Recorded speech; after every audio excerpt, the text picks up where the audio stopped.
Shalom Aleichem, paz seja convosco. Você está no Israel para Jesus, programa dedicado a compartilhar informações e conteúdos a respeito do povo judeu. Aqui nós falaremos sobre a cultura, os costumes, sobre as tradições e também trabalho de evangelismo e missões entre os judeus e também entre os gentios. No programa anterior, nós tivemos a presença do pastor Alexandre Dutra, falando a respeito da terra de Israel. E hoje nós temos também um outro programa que também tem a ver com a terra de Israel, porém abordando um outro assunto. E nós estamos aqui hoje para falar sobre os dois templos em Jerusalém. Se Israel, considerado pelos judeus dispersos por todo o mundo, é o ponto, o lugar mais importante da terra, e Jerusalém, o lugar mais importante de Israel, o lugar mais importante em Jerusalém é justamente ali o Muro das Lamentações, que inclusive é, né, o tema aqui, né, de fundo do nosso programa, porque é onde estava o primeiro e o segundo templo, né? O primeiro templo já previsto, né, e inaugurado no Antigo Testamento, o segundo templo também, onde nós já encontramos os registros do Novo Testamento, o Senhor Jesus e os apóstolos ali também. E nós vamos falar também a respeito de algo que aconteceu com o primeiro e com o segundo templo, né, e que faz parte do calendário judaico e recebe o nome de Tisha B'Av.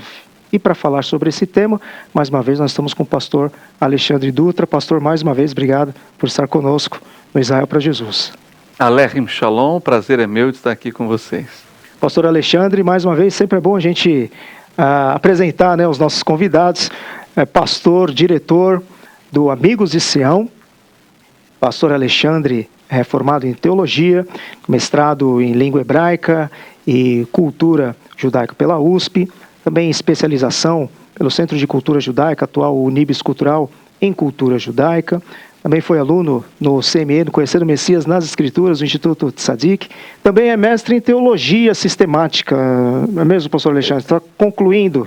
Meu segundo mestrado é mestrado em Ministérios, né, na área da Teologia Sistemática, Teologia Bíblica. Né? Muito bem. E o pastor Alexandre já esteve por diversas vezes em Israel, já morou em Israel também, e sempre quando vem ao programa nos traz informações importantes a respeito desta terra, deste lugar tão precioso. Pastor Alexandre, primeiro e segundo templo destruído, Tisha B'Av, o que vem a ser isto?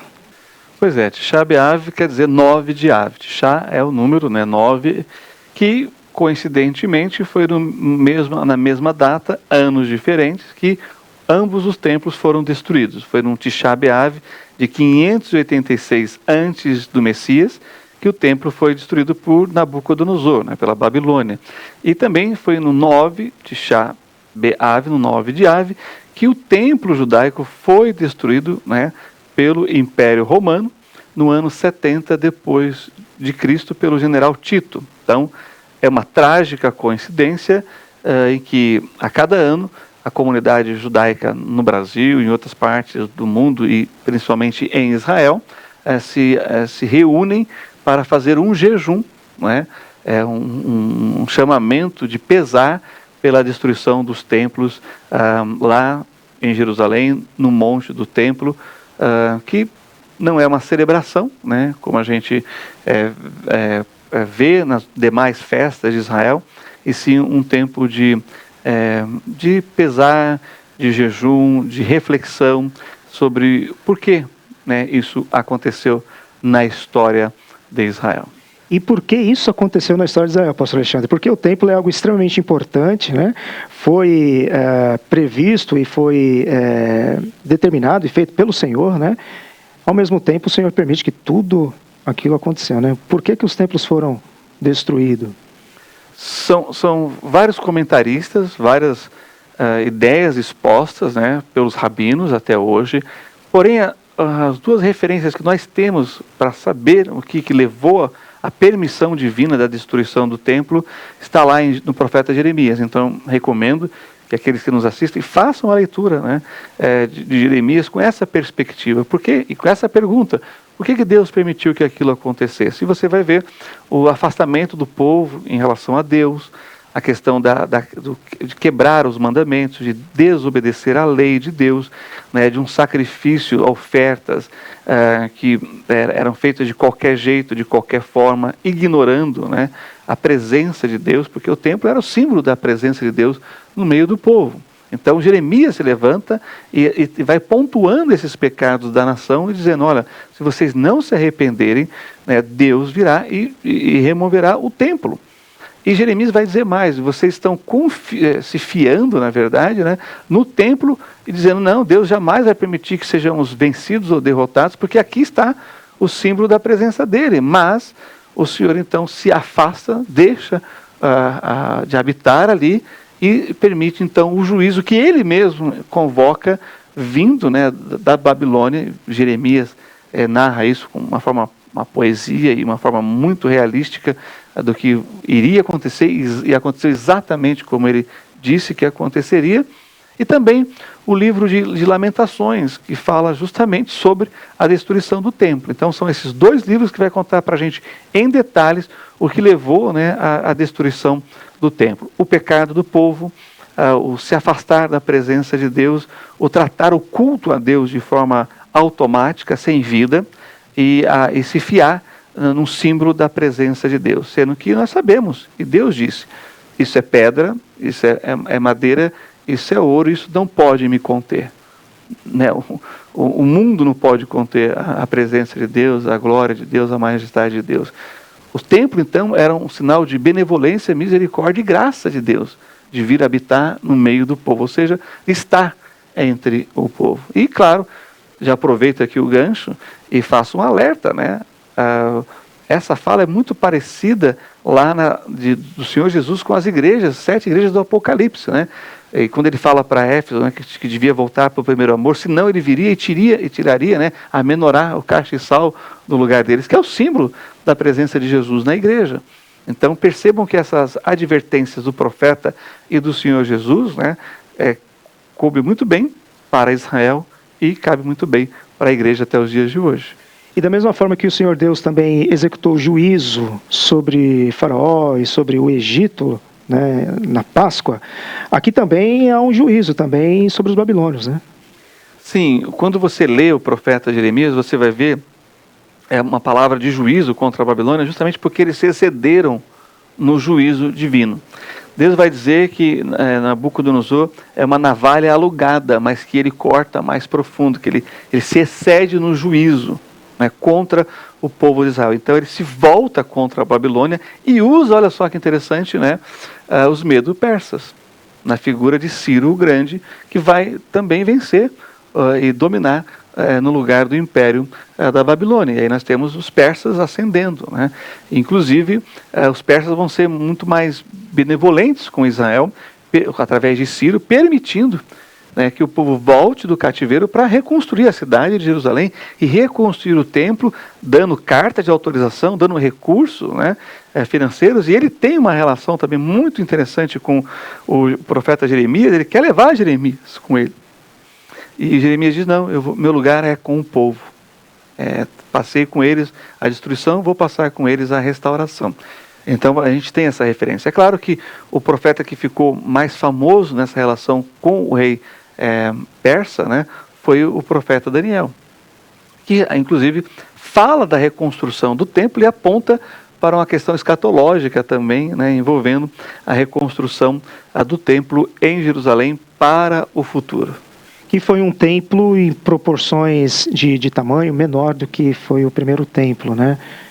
E esse segundo templo foi levantado por Ciro, né, que o Senhor chama de servo, né? E também sob ali a regência, a administração do sacerdote Zorobabel, né, que era o sacerdote da época. E aí então temos o segundo templo. Nós temos ali um trio, né? O Zorobabel, Esdras, Neemias, eles vão trabalhar, né? Depois o sacerdote Josué também está envolvido. Então realmente esse período é muito importante. De fato, o templo não pôde ser equiparado ao primeiro, porém estava de volta o templo construído em Jerusalém, no monte do templo. Posteriormente, o rei Herodes vai ampliar e vai trazer realmente um status de uma das 7 maravilhas do mundo da época.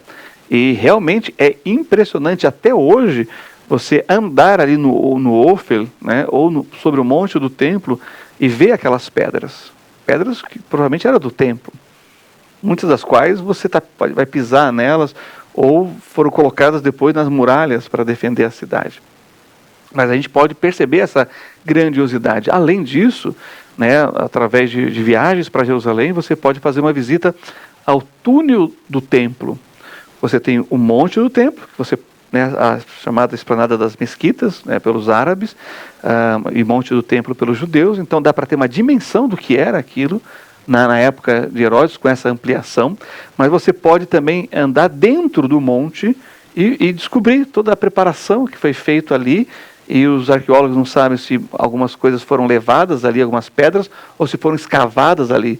Mas é uma das visitas assim mais impressionantes, né, do que era a glória daquele lugar, o monte em si, a parte interna, as galerias internas e, claro, o templo em cima e as pedras que estão por lá até os dias de hoje. E o local do templo, o segundo templo, construído exatamente no mesmo lugar. Exatamente no mesmo lugar, né? Você tem uma certa oposição, mas Israel, com o apoio, né, do império dominante, consegue reconstruir a cidade, fortificar a cidade, os muros, reconstruir a cidade e o templo também, que vai ser embelezado, ampliado por Herodes, que ele não termina, fica para os seus filhos, seus descendentes, para dar continuidade, né? E realmente era algo impressionante para a época. E a destruição do segundo templo é justamente o cumprimento de uma profecia dita pelo próprio Senhor Jesus, né? Isso vai acontecer no ano 70 também no mesmo dia. É impressionante e mês. Sim, impressionante como os profetas judeus, né, de épocas diferentes, as suas profecias se complementam, nunca se contradiz, nunca entra em choque. Daniel falou que o templo seria reconstruído, e depois que o Messias fosse cortado, seria destruído novamente, né, pelo povo do príncipe que havia de vir. E aí nós estamos falando do Império Romano, que vai preparar, né, o mundo, e nós estamos, né, aí, né, nos sinais acontecendo, como está escrito, a manifestação do anticristo, né, do filho da iniquidade, do iníquo. E Jesus, com os discípulos ali em Mateus 24, ele ouvindo um comentário dos discípulos sobre a grandiosidade do templo, ele fala justamente, olha, não ficará pedra sobre pedra. Ele está citando o profeta Daniel, com as suas palavras, como profeta, né? E vai acontecer isso no ano 70. E vocês sabem, o templo foi incendiado, não era o desejo do general Tito isso. Flávio Joséfo relata isso na sua história, na história judaica, a história dos hebreus. São vários livros e você hoje tem um volume só. Não era esse o propósito de Roma.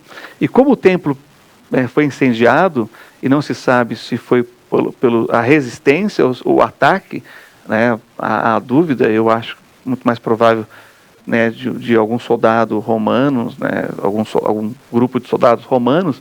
Mas o que acontece é que o templo é incendiado, o ouro se derrete e os despojos de guerra é aquilo que você consegue tirar, que você consegue recolher, e eles removem então as pedras para raspar esse ouro, né, e assim levar para Roma e ter ali a cada soldado ter a sua parte. Também, como a gente vê vários historiadores comentando que foi mais ou menos assim. Muito bem, nós estamos falando a respeito da destruição do primeiro e segundo templo, porque agora nos dias 6 e 7 de agosto é a data em que os judeus em todo o mundo não comemora, né, não celebra, mas traz à memória este fato, né, Tisha B'Av, 9 de Av, conforme o pastor Alexandre mencionou, né, foi a destruição do primeiro e do segundo templo no mesmo dia e no mesmo mês, né? E, pastor, como é que os judeus, então, eles fazem essa memória? Como que são esses dias que não é comemorado, né, mas é lembrado que o judeu faz? Como é que existe algum tipo de rito especial? Como que são esses dias para a comunidade judaica? Então, é realmente feito um jejum de 24 horas, sem comer, e de orações. Seja nas sinagogas, e na sinagoga eles oram a meia-luz, né, meio escuro o ambiente, para trazer essa ideia do luto, realmente. É a prática do luto. Né? Então, à luz de velas, eles leem justamente Lamentações de Jeremias, que em hebraico é erra. Como isso foi acontecer? Né? É uma expressão de perplexidade. Né? Como? Aliás, começa assim, né? O livro de Lamentações de Jeremias, como nós temos a tradução em português, mas é como? Né? Como isso foi acontecer? Como isso foi possível? Né? Então é com o jejum, sentados no chão na sinagoga, que é a prática do enlutado nas sinagogas, e a leitura desses textos, né, que eu mencionei, o profeta Jeremias, mas sobretudo o livro de Lamentações. E a reflexão, né? Por que isso aconteceu? Quais pecados nós como nação cometemos? Quais foram os pecados do rei? Né? E Jeremias pontua. Qual foi o pecado dos sacerdotes, dos falsos profetas que diziam que estava tudo bem enquanto havia idolatria nas recâmaras do templo, não no templo em si, mas justamente nessa construção que eu mencionei, anexo ali ao templo. Né? Havia culto aos deuses de influência da Babilônia, que provavelmente alguém trouxe lá da Babilônia com a influência, toda essa conexão religiosa que Israel sempre teve. Não vamos esquecer que Israel é a passagem, né, e a conexão de 3 continentes, asiático, europeu e africano. Então, tinha essa questão, né, esse intercâmbio religioso também, que acabou sendo revelado a Jeremias por Deus, dizendo, olha, eles estão sacrificando aqui fora, mas lá dentro eles estão adorando outros deuses. Então, eles trazem isso à memória, confessam os pecados, tem um cântico para isso, a confissão desses tipos de pecados, para justamente trazer o peso do pecado e assim promover o arrependimento. Né? E é interessante porque lá em Jeremias 52, eu vou ler aqui, versículos 12 e 13, fala justamente o que aconteceu sobre a destruição. Né? E no 5º mês, no 10º dia do mês, que era o 19º ano do rei Nabucodonosor, rei de Babilônia, Nebuzaradã, capitão da guarda que assistia na presença do rei, veio a Jerusalém e queimou a casa do Senhor e a casa do rei, e também a todas as casas de Jerusalém, e a todas as casas dos grandes ele as incendiou. Que é o que vai acontecer, como nós mencionamos, né, no ano 70 depois de Cristo, com o cerco feito pelo general Tito. Né? Então é bem interessante, eles trazem isso à memória, se arrependem dos pecados, e assim é um tempo de luto e de jejum sobre essa data. E tem pelo menos 2 pontos interessantes aí, porque a destruição do segundo templo vai mostrar que o Messias já veio, né? Esse é um argumento, algo que pode iniciar um diálogo, uma conversa com um judeu, né? E outro ponto, como é que fica a questão dos sacrifícios, como é que fica a questão de perdão de pecados, como que os judeus hoje olham para isso e vê isso, mais de 2000 anos sem templo, uma vez que os sacrifícios só poderiam ser feitos no templo, senão sacrifícios para demônios. Como é que os judeus lidam com essa questão importante da purificação dos pecados sem ter templo hoje? Eu costumo dizer que a profecia, ela se impõe ao intérprete. Não tem como você não lidar com ela. E o que o Senhor Jesus disse que aconteceria, aconteceu. Da mesma forma, ele como profeta falou isso, o profeta. Da mesma forma como Jeremias disse, olha, o que vai acontecer é que o templo vai ser destruído, Jerusalém vai ser destruído, o templo vai ser destruído. E o rei e os falsos profetas falaram, prenda esse homem, ele está louco. E foi o que aconteceu, né? Então, a profecia se impõe. Então, assim como aquilo que o profeta Jeremias disse que iria acontecer, aconteceu, aquilo que Jesus disse que aconteceria, aconteceu. E isso é inegável, né? Está na história. Não precisa ter fé nisso, porque isso é história. Você tem fé naquilo que ainda não aconteceu, né? Por exemplo, as pessoas perguntam se você crê que o povo passou, né, a seco pelo Mar Vermelho. Não, eu sei que passou, está para trás. Isso é história, você não precisa de fé. A fé precisa para aquilo que vai acontecer, que nós vamos ser levados daqui, arrebatamento, que o Senhor Jesus vai retornar. Isso sim, precisa fé, porque isso ainda não aconteceu. Né?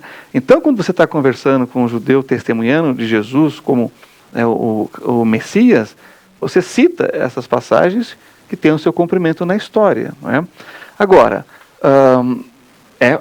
a partir daí já dá para ter um bom diálogo.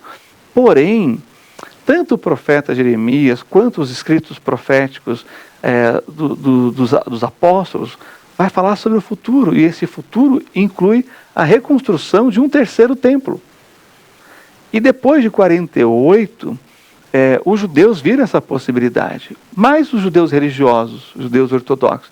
E desde a década, acho que de 80, porque Jerusalém foi conquistada em 67, na Guerra dos 6 Dias, da década de 70 para cá e nos anos 80 para 90, os judeus ortodoxos se organizaram para que isso fosse possível. E eu lembro que em 2000, quando Ariel Sharon andou no Monte do Templo, teve a primeira intifada, que é a revolta popular dos árabes e palestinos. Não é? E era proibido um judeu. Eu tive em 2004 até 2005 em Israel, e os judeus não subiam para o Monte do Templo, eles só subiam com passaportes estrangeiros, não é? Que foi o caso nosso com o Miguel Nikolaevski, né? Que é um fotógrafo freelance, professor de arqueologia e tantas outras áreas em Israel. E nós subimos com ele nessa época, e cada ano que voltamos lá, encontramos com ele, a gente tem esse encontro. Em 2012 eu estive lá também novamente, estive com o Miguel. Ele já subiu com a Teudat Zeut, que é o RG deles lá, o documento de identificação. Em 2019, nós subimos novamente. Estão entendendo? Ou seja, a resistência por parte dos árabes muçulmanos está diminuindo. E está crescendo, né, o incentivo entre o povo judeu de, puxa, nós temos direito de reconstruir o nosso templo. O que falta? Aí nós entramos nas questões da política e da profecia bíblicas, né? Muito bem. É curioso essa questão dos dois templos serem destruídos no mesmo dia. E eu não sei se possivelmente tem essa informação também, mas o rabino, que inclusive foi meu professor e foi seu professor também, mestrado, né, na USP, Alexandre Leone, ele disse, né, em uma das aulas de pensamento judaico, que na verdade existia um terceiro, não templo, mas acho que como se fosse uma espécie de um mini, uma sinagoga, alguma coisa construída no ano 135, por volta de 135, por Bar Kokhba, né, que na época era tido como o Messias. Olha, pode ser o Messias, né, quando houve a última batalha ali, que aí, né, o povo acabou dispersando por entre as nações. Mas ele disse que também no dia 9 de Av, essa estrutura, né, levantada sob o domínio de Bar Kokhba, também ela foi destruída na mesma data. Então, ele trouxe também que além dos dois templos mesmo, existiu aí uma terceira construção que também marca esse período. Pastor Alexandre, não dá para visitarmos Jerusalém e irmos no templo, porque o templo realmente não existe. Mas dá para chegar até o Muro das Lamentações, e é um local, né, que permite, né, tanto judeus quanto não judeus estarem ali e fazendo fotos e tudo mais. O Amigos de Sião tem uma caravana programada aí para o próximo ano, para irmãos que queiram conhecer ou retornar a Israel. E eu gostaria que separar esse tempinho para que você pudesse também trazer mais uma opção, né, de ida até Jerusalém. Vocês estão promovendo uma caravana para o próximo ano. Exatamente, nós temos a caravana dos Amigos de Sião para julho de 2023 e temos também a caravana dos Amigos de Sião para outubro de 2023. Em ambas as caravanas a gente vai visitar o Muro, né, das Lamentações. Vamos entrar na sinagoga que tem ali ao lado, é impressionante. E quando fizermos o passeio no túnel do templo, nós vamos passar por toda a parte interna do monte do templo, e ali a gente tem as evidências arqueológicas de achados de salas que os sumos sacerdotes usavam. A gente vai passar por tudo isso. E vamos visitar uma sinagoga que visitamos agora em maio desse ano de 2022, bancada pela instituição Safra, o Banco Safra. É realmente uma sinagoga a mais próxima do templo, só que na parte interna, embaixo, né, das proximidades do templo. E ali tem uma sinagoga que é utilizada, eles têm lá os serviços religiosos, além daquela que segue o muro das Lamentações, você tem essa dentro do monte do templo. Então, é um passeio assim de tirar o fôlego, porque embora a parte de cima não tenha, né, os restos do templo, ali dentro nós temos, do monte do templo, nós temos as evidências de que em cima houve um templo. Entende? Perfeito. E muitos desses achados arqueológicos que eram desse segundo templo, os palestinos estavam tirando e jogando como um lixo. E os arqueólogos foram peneirar aquele lixo. E justamente descobriram achados que evidencia a presença do segundo templo ali no monte do templo, que está no Museu de Israel, vários desses achados. E até hoje é peneirado, né? Então, alguns arqueólogos, né, peneirando, né, esse que os palestinos chamavam de lixo, né, que eles destruíram as evidências e jogaram fora. Até hoje arqueólogos estão ali na busca de mais evidências sobre esses dois templos judaicos que houveram e foram construídos por Salomão e depois por Zorobabel, com a participação ali do Neemias, né, do Esdras também e do sacerdote Josué. Além de outros lugares que vocês vão visitar também. Sim, o Jardim do Túmulo, o Mar Morto, né, a região de Sodoma, o Mar da Galileia. Já parou a pensar da gente navegar no Mar da Galileia e depois comer um peixe de Pedro nas margens do Mar da Galileia? Uma experiência bíblica, né? Sim. Que o Senhor Jesus e os seus discípulos tiveram. Vamos de norte a sul e na caravana de outubro nós temos um bônus. São 14 dias em outubro, 12 dias em julho. Na de outubro, nós vamos visitar a cidade de Petra, na Jordânia, que ainda hoje é uma das 7 maravilhas do mundo, que é o Monte Seir da Bíblia, onde alguns judeus messiânicos estão colocando naquelas cavernas, são cavernas, né, realmente, novos testamentos em hebraico, porque acreditam que parte dos judeus vão se esconder no período da tribulação naquela região do deserto, né, de Edom. E ali vamos poder ter contato com os novos testamentos em hebraico. Então, isso realmente acontece e nós vamos ter essa oportunidade de visitar Israel e também Petra, a cidade de Petra, lá na Jordânia. Olha, é uma viagem imperdível. Você que ainda não teve a oportunidade, a possibilidade, quem sabe aí você então tem a chance, né, de ir até Israel e uma opção de ir com Amigos de Sião. As inscrições já estão abertas. Para quem tiver interesse, qual é o telefone de contato, onde pode já garantir a sua vaga? Sim, nós já temos inclusive, né, os folders, depois eu te passo um para você também poder divulgar, mas quem tiver interessado pode entrar em contato diretamente comigo.